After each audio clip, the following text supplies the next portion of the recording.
Si algo realmente puede transformar a un país es la educación, de eso estoy absolutamente convencido. Lant Pritchett nos va a hablar de eso y después tenemos la sesión sobre la sesión de educación. Recibamos con un aplauso a Lant Pritchett.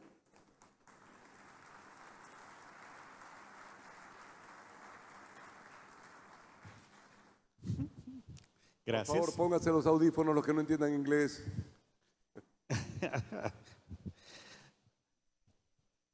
Voy a empezar con un poco de español para agradecerles todo, para amadrugar, para el telonero, para Estrella de Ministro Saavedra que viene, pero yo voy a prepararles para los mensajes que él tiene.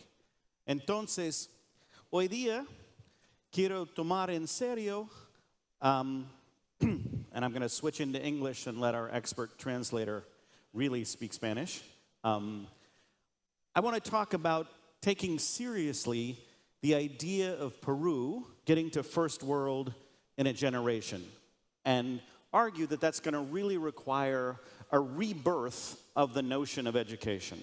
So first, the good news. As a guest in your country, I figure I should begin with some pleasing news. There has, in fact, in Peru been tremendous progress in expanding the length of time kids are in school, and the number of kids are in school, and the socioeconomic equality within the school. So if we go back to a cohort of recent graduates in 1991, we see that particularly among the bottom 40th percentile, the red line, there was nearly every child started school, but this line traces out at what grade they drop out. And what you see is that only 22% of the children from the bottom 40% of households even completed grade 9 in Peru, even as recently as 20 years ago. So there was universal enrollment, but a lot of dropout, such that only 22% and only 15%, for instance, of a disadvantaged category like rural girls. You can see by 2012, there's just been a massive increase in the extent to which children stay in school of all classes. So nearly, even of the poor, nearly all children are completing primary school, and many of them are staying in such that the 56%, even of the poorest households, are finishing grade 9. So the good news is that on schooling, Peru has done a terrific job. The bad news is that no one ever really had a schooling goal. If you think about it, schooling is just how long butts stay in seats. It's just time served, right? What we really wanted was an education. What we really wanted is to prepare the youth of Peru to be adults, to be citizens, to be workers, to be mothers and fathers. We wanted them to have the competencies and skills to be effective adults. But in order for a schooling goal of time served to translate into an education goal of competencies acquired, there's something called a learning profile. You actually have to learn stuff from year to year to year, and it has to accumulate. And if that learning trajectory is just too flat, you can have lots of time in school and not actually have the youth of today prepared for their future of tomorrow. After all, if you think about a pure schooling goal of just time served, there's only one other social phenomena we measure in terms of time served, and that's prison. So we don't want to think of just keeping kids in school. We want to think of preparing the youth for tomorrow. Now, on that front, we think of schooling as the gateway to opportunity. But so far, the ramp up which they're walking to prepare themselves has just been too shallow for really the schooling they're doing to prepare them for the opportunities. So now we're to the brutal bad news that you've probably heard, but I'm going to emphasize just how bad it is. There is a standard for what the first world is in terms of education. there's an examination that nearly all OECD countries participate in called the PISA, and it's an assessment of what children are able to do. It's not just rote learning, it's actually the ability to apply knowledge. And in the most recent round of that assessment, Peru finished last. Just last. Now, to some extent, that represents Peru's courage to do it. Because there's lots of places in the world that I work on that have much worse education systems than Peru, but they don't have the courage to take the exam. So on one level, you want to compliment the Peruvian government for not just dropping out. They could call their colleagues from the Dominican Republic that came in even worse the time before but dropped out and didn't take it again. But on this scale that scales sort of arbitrarily to the OECD average being 500, Peru was at 368 on mathematics and similarly low scores for the assessments of reading and science. Now, what does 368 mean? Well, in the country I'm from, the United States, we're at about 500. We're actually a pretty typical OECD country, and we're obsessed with being like Korea, that's 50 points ahead.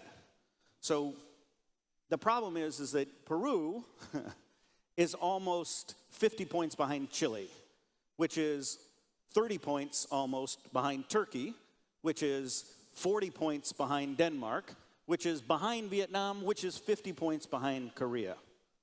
So in order to become a first world country, Peru really has to think about a complete transformation to achieve assessment more like 500. And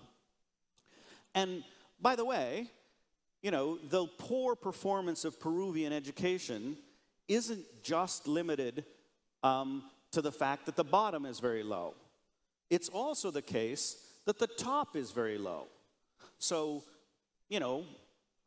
sometimes people think, oh, yes, we have problems with schooling. The kids out in the jungle or in rudimentary facilities and aren't learning very much. That's not Peru's problem. Peru's problem is the whole distribution of learning is too low. So if you look at the percent of Peruvian children that are in roughly the global top 10% on mathematics performance, and the global top 10% isn't being like a superstar physicist like Einstein. It's just kind of having the capability you need to participate in a modern technical economy. The people of the top 10% are going to be the engineers, they're going to be the entrepreneurs, they're going to be, hopefully, at least some of them, the political leaders. But if you ask yourself, how many children a year in Peru arrive at age 15 in the global top 10%? Well, in Peru, only 0.6% are in the top 10%, versus 1.6 in Chile, 5.9, even the USA, which lags in many dimensions on mathematics performance. Now, what that translates into is that each year there's only 3,200 kids in this entire country that are in the global 10%. So think of what Ricardo Hausmann was talking about yesterday, about the capabilities and knowledge you need for the structural transformation to make Peru a prosperous economy. Can you really imagine doing that with only 3,000 students a year in the global top 10%? That's barely one good entering class of one small university. We could literally probably put every child in Peru of a given year that's in that thing in this room if we packed them really tight. As opposed to Korea, which produces 200,000 students a year above that level. And even the US, and as a US citizen, I can tell you, the typical American 15-year-old is not a very impressive person. Unless video games count as a skill that you value. But even in the US, which underperforms most OECD countries, just by sheer mass, we produce 320,000. So imagine that you're recruiting the team for a global mundial of economic performance, and all you've got to recruit from is a base of 3,000. It's just impossible. So I want to emphasize that the problem isn't just in the selva. The problem is also in Lima, that not only are we not getting enough students passing a minimal threshold, we're also not getting enough students at the top. So unfortunately, for Peru and its future, while it's done well at expanding the quantity of education but lagged on the quality, empirical studies that relate economic growth to education find it's not schooling that matters. It's the quality of schooling that matters. So when you look at the relationship between quantity of schooling and output, it's actually quite weak. But if you look at the relationship between, and I apologize for the graph, but Peru sits very low on the scores and has correspondingly had lagging growth. And if you look at the countries that have really had high growth performance, nearly all of them are also countries that have had high levels of quality of schooling. So what would it take, and I thought it was interesting in the survey that they asked the question of when could Peru really be a first world country?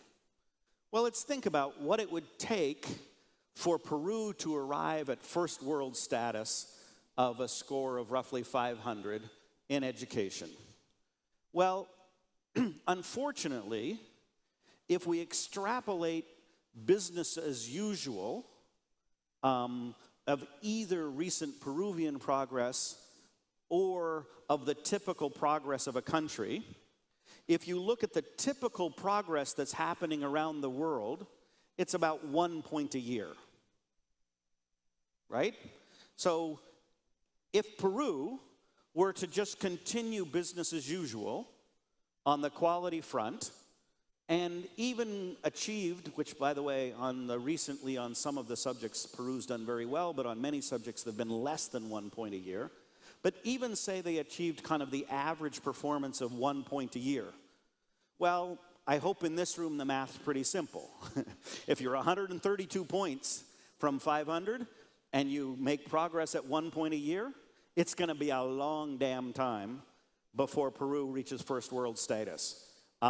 You can maybe think about not your child, not their children, but the great-great-great-great-grandchildren would be first world status on education, and that's not a future I'm sure anyone in this room wants to see. So what we need to think about is accelerating the pace of progress. How do we have a pretty substantial acceleration?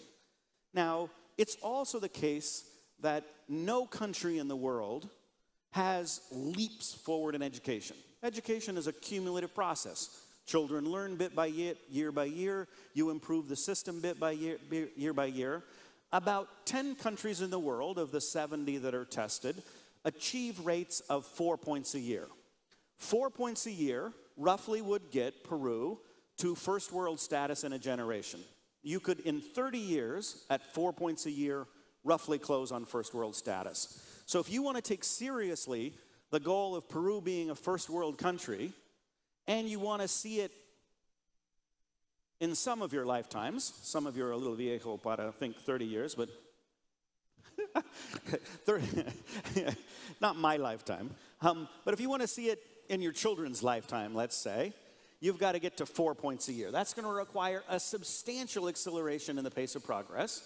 But what you don't want to get into is this area of wishful thinking. You're not going to do it at 10 points a year. That's not how education systems work. But I really do think it would be an audacious and bold goal for Peru to think about getting to first world status in a generation. Now, what would that take? Oops, went too far. Well, there's various metaphors for an education system. One is an elephant. It's huge. Education systems are huge. There's literally, tens of thousands of schools, hundreds of thousands of teachers. That kind of system has an enormous amount of momentum.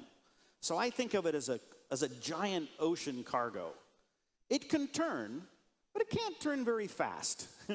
But it can make the pivot from the momentum that Peru has had mainly to expand enrollment and mainly around inputs into a real performance focus on learning and expanding capability of students.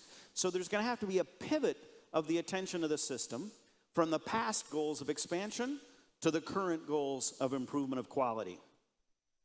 Now, the first thing about that is that it would be wonderful, and I would love it, everyone would love it, if that could be done just by increasing spending. But it can't. There's been literally thousands of empirical studies between the connection between inputs and outcomes. And while inputs do play some role in steepening the learning profile, and while a certain level of inputs and quality of the infrastructure of schooling is just a fundamental aspect of human decency, so I'm not disparaging investments, a spending plan is only part of a learning plan. There's lots of countries around the world that spend incredibly more money per student than Peru spends and still don't have quality education. So I'm not disparaging the importance of a spending plan, but I am saying you want a spending plan embedded in a learning plan because it's only going to be part of what's needed. Peru is both going to need to spend more and spend better to get to first world status in a generation. The difficulty and the risk of being focused on an input plan is the risk that these two snakes look a lot alike. Now, why am I showing you a picture of two snakes? Well, one of these snakes is deadly poisonous. One of these snakes is completely harmless. But one of these snakes is smarter because it realizes that if there's a poisonous snake in my ecosystem, I can achieve all of the benefits of being poisonous without all the bother. Fangs, who needs them? Venom, who needs it? As long as I look enough like a poisonous snake, people will avoid me. My predators will avoid me. So this is a phenomena that we call isomorphic mimicry, that unfortunately you can often get nearly all of the benefit of being the legitimacy of being a good schooling system just by looking like a good schooling system. You can have impressive looking buildings. You can have teachers that have impressive credentials. But unless you're in fact performance focused, all of that can be a charade. Can be like a Hollywood set where the exterior looks really impressive, but inside it's hollow. So the important thing about the pivot to learning is to not fall into the trap of isomorphic mimicry, is to not say our goal is to do the things that other high-performance systems do. Your goal is to do what other high-performing systems do. And there's a huge difference, and education systems have coasted essentially on the legitimation of isomorphic mimicry for decades. So as long as people were doing things that looked like what a schooling system would do, people were complacent about the actual performance inside the building, and that produced a generation of children that didn't get the education they needed. So rather than talk about actual concrete means of getting to quality education, I want to step back and say, what's the system, what's the design of the system that would produce the outcomes we want as the natural operation of the pressures created in the system? So rather than tell you exactly what you should do, I want to step back and say, if what we want to happen isn't happening, we need to think a step deeper than we'll just do it. You want to ask yourself, what's the ecosystem in which isomorphic mimicry, just imitating performance of others, is actually an optimal organizational strategy. So if you think of the system characteristics, if you're operating in a system that's closed to novelty, that lots of new things aren't tried, and if novelty, any proposed innovation, is judged merely by its conformity with an existing agenda, then you're going to be in a system in which it's actually the correct strategy of the organization to be a mimic. Why? Because if you tried to move to demonstrated success as your organizational strategy, but you lived in an ecosystem where there was no true evaluation of functionality, you wouldn't be rewarded as an organization. You would actually risk your legitimacy because you would look odd and there would be no way to justify what you're doing. So if you think about what an education leadership needs to do, they not only need to drive their organization towards demonstrated success, they need to worry about creating the ecosystem in which demonstrated success is the correct organizational strategy of every organization in the system. Now, I think as businessmen, you understand this. Because after all, the essence of business in a competitive environment is you have a metric of demonstrated functionality. Will people buy my product? Right? And can I make profits selling my product to an avid customer base? And the market is open. So the reason why the market can produce spectacular results is it creates an ecosystem in which organizations have to have demonstrated success to survive, and hence encourages the leadership of organizations, people in this room, to push their organizations towards demonstrated success as the strategy of your firm, right? You're accountable for a bottom line. So this is not to push that analogy, but what we need in order for the educational leadership from top to bottom and teachers to pull this direction, we need to pull the system away from a system in which merely relying on looking like an appropriate school is enough to satisfy. So what would a system like that look like? Well, I characterize systems drawing on some private sector consultants who use the metaphor of spiders versus starfish. Now, what is that metaphor? Well, the fundamental aspect of that metaphor is between systems that are centralized, because with a spider, he might have an enormous web, but the thinking only happens in one place. The web merely exists to transfer information to the spider, who attempts to make all the decisions and allocate all the system resources and move and dictate what goes on in the entire web. On the other hand, a starfish system is a very interesting creature, because a starfish has no brain. Now, you might think, how does an organism exist without a brain? Well, when a starfish moves, it's not because the starfish had a brain that decided to move. It moved because it's a loose coalition of thousands of tentacles, and the tentacles on one side of the starfish were pulling towards food or towards something attractive in one direction more than the tentacles on the other side were pulling against it. So the movement of the starfish is the result of the bottom-up pressures rather than being driven from top down. So now that said, starfish systems can be completely disorganized and chaotic. And spider systems, when they work well, can be tremendously productive. So what I want to ask is, what are the characteristics, what are the principles that would be embedded in order to create a starfish system that can generate the innovation and pressure for performance that it will take to transform Peru's education system from a focus on inputs and enrollments to a focus and achievement in learning outcomes? And I believe there are 6 characteristics that will characterize a successful starfish system. The first is that it's open. You need entry and exit.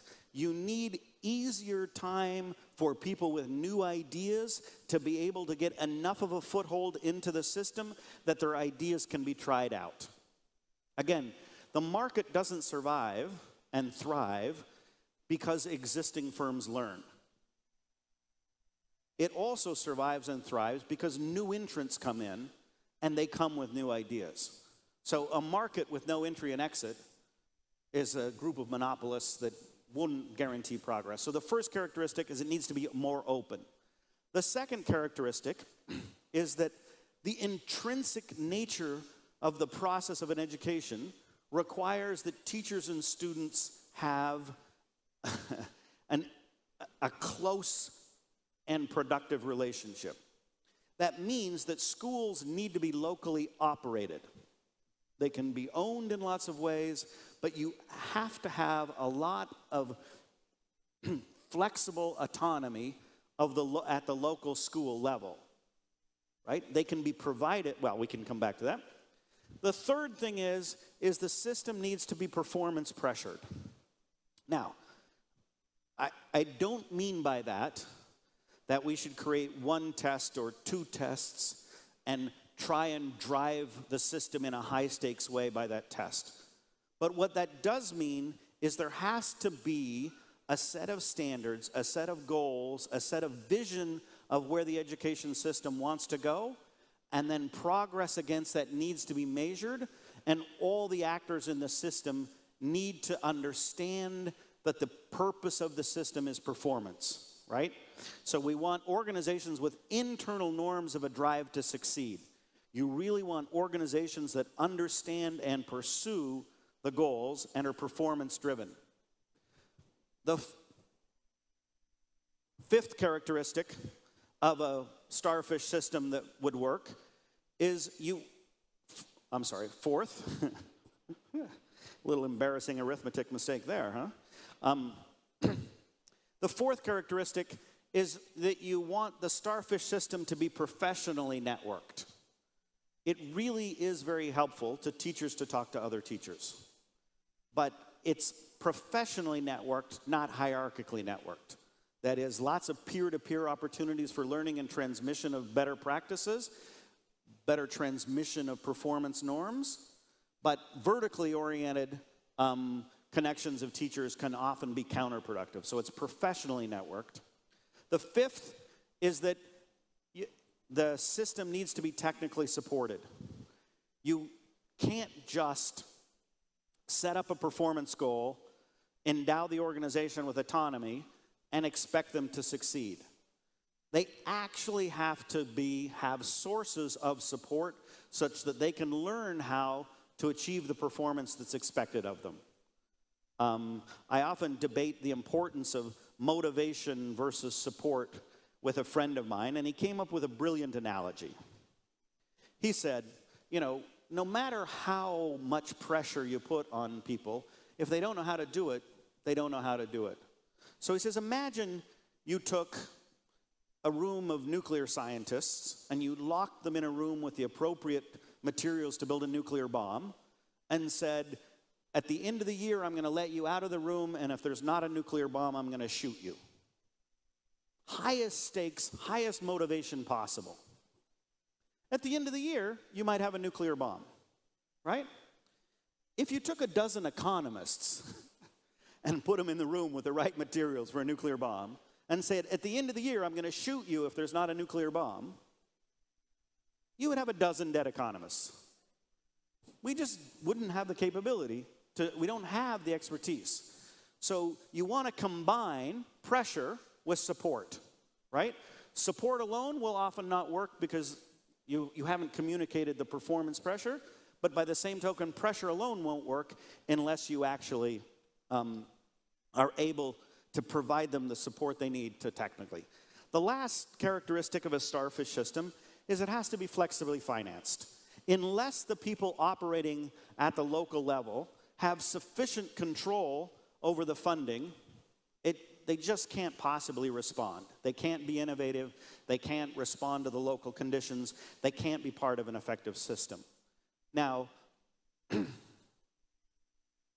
This is in direct contrast, almost point by point, to, and I'm not an expert at all in the Peruvian education system, but most education systems around the world that I have worked closely with are classical spiders, and once spiders become dysfunctional, the whole web is worthless.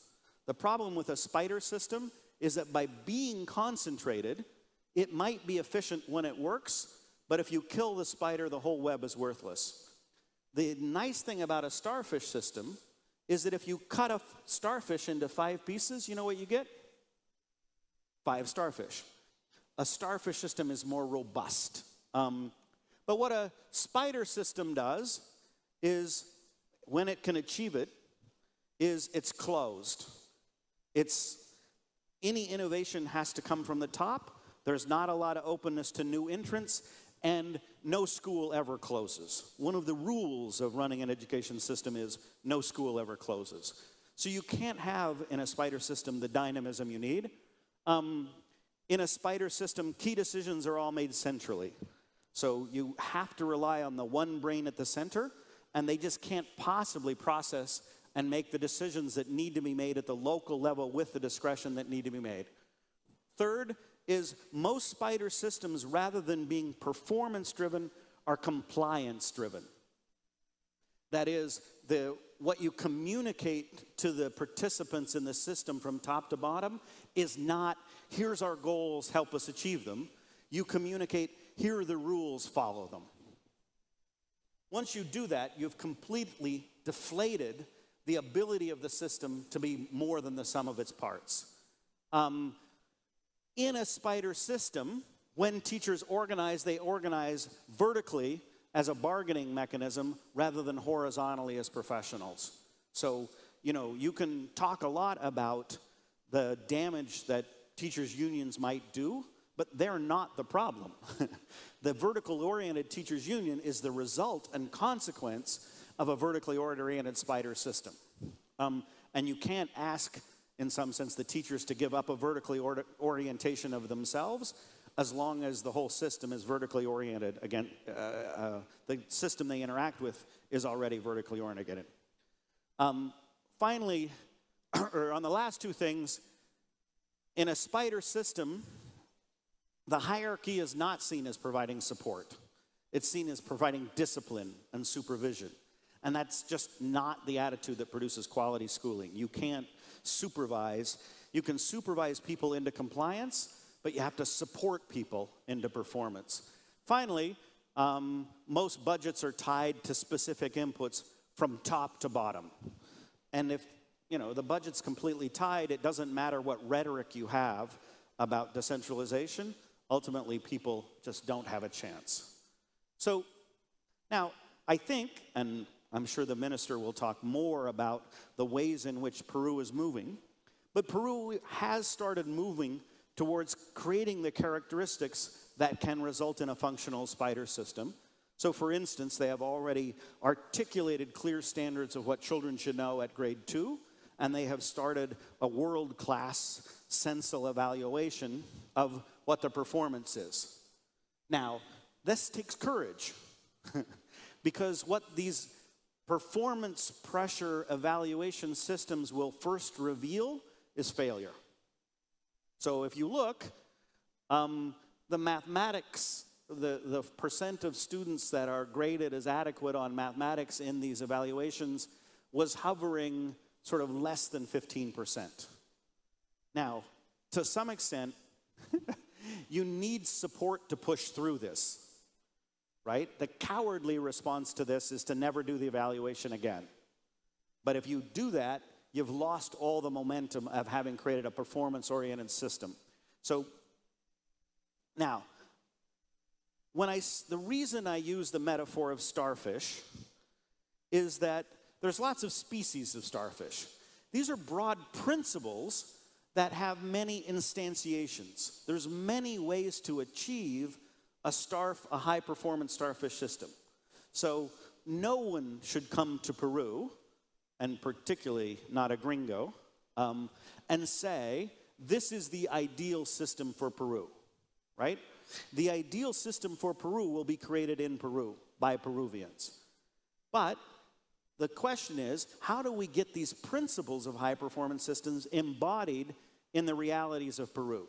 That's the hard question to face, and there's lots of ways to do it. You can do it with local control, with higher levels of supervision and support. You can do it with charter schools inside the public sector. You can do it with with larger degrees of community control. You can do it with markets. But markets aren't the answer. And I know that's a little bit tough for this audience, but just turning it over to markets in the management of schools is part of a move to a starfish system, not the move itself.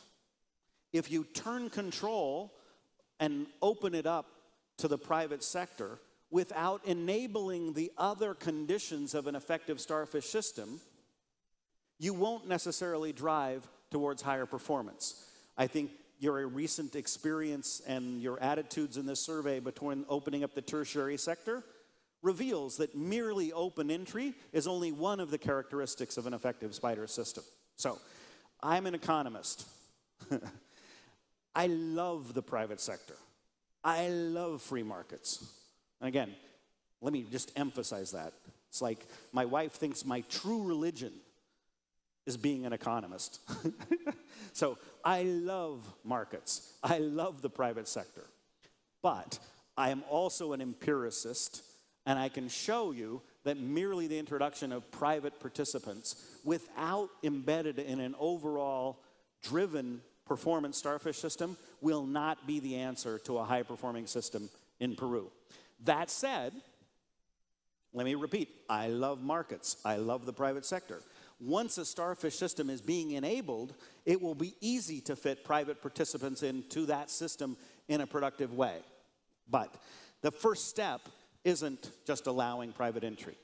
I think we can, I know I'm emphasizing this because I'm pushing back a little bit against, I think, the instincts of this audience, but with a sense that you're hearing this from a friend, right?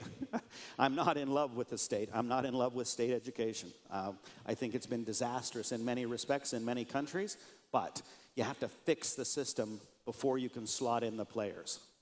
So let me just emphasize 3 things I'm not saying. The first thing I'm not saying is privatization is a panacea. I've found as an economist that when my mouth moves, educators hear markets, markets, markets, no matter what I say. I'm not saying that. I'm saying starfish systems, which are complex organisms that have to be created. That said, I'm also not saying bottom up. I'm not saying decentralization. Decentralization is not a panacea, as you've experienced in Peru. Decentralization can be part of a strategic starfish system, but you need to retain core parts of the functions of a starfish system at very high levels. So to be performance driven, somebody needs to set performance standards, somebody needs to measure performance standards, and we all know you can't have the referee and the player be the same person. That just doesn't work. And I'm not saying high stakes testing. I'm saying performance pressure around a coherent set of visions of what Peruvian education should mean, and then push in all mechanisms for that performance vision to be realized. That will include rigorous testing, no question about it. But it doesn't turn into merely high-stakes testing. Finally, where to start?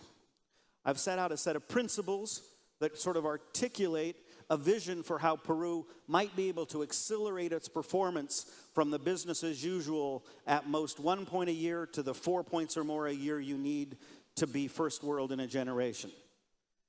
That said, I'm a big believer in what I call strategic incrementalism. You want to have a vision and then start doing the things that are doable now that put you on a path to that vision. Big bang reform mostly produces big bang. Often there's no reform. So you have to move from the only useful map takes you from where you are to where you want to be. Just telling you where you want to be isn't very useful. The second thing I want to emphasize about where to start is You can't beat a turtle to move. Turtles have survived because they have a very hard shell. And if there's a turtle and you wanted to get it to go somewhere and you decide you're going to drive it like you drive a mule by hitting it with a stick, what will happen? The turtle will pull inside its strong defensive shell. It will wait you out.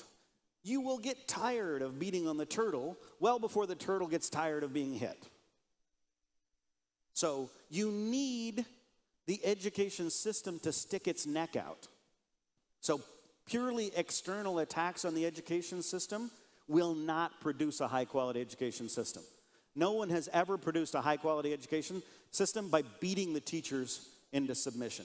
That's not the vision. You have to get the people inside the education system together with the civil society, together with the private sector, to have a common vision. And people inside that system have to cooperate with you, and they're going to have to stick their neck out. And if they perceive that the external environment is just a stick trying to beat them, they're not going to stick their neck out, and you're not going to get cooperation. So you need large parts of the system that are there waiting for their talents to be unleashed in the entrance of performance goals. You've got to get them to work with you.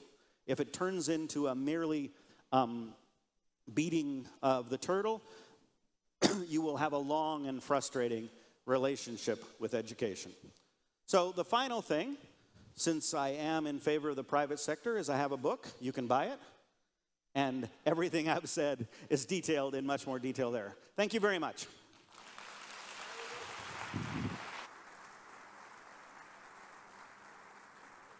Muchas gracias, Lant Pritchett. Y hemos comenzado con toda una propuesta interesante, Estrellas de Mar. Interesante.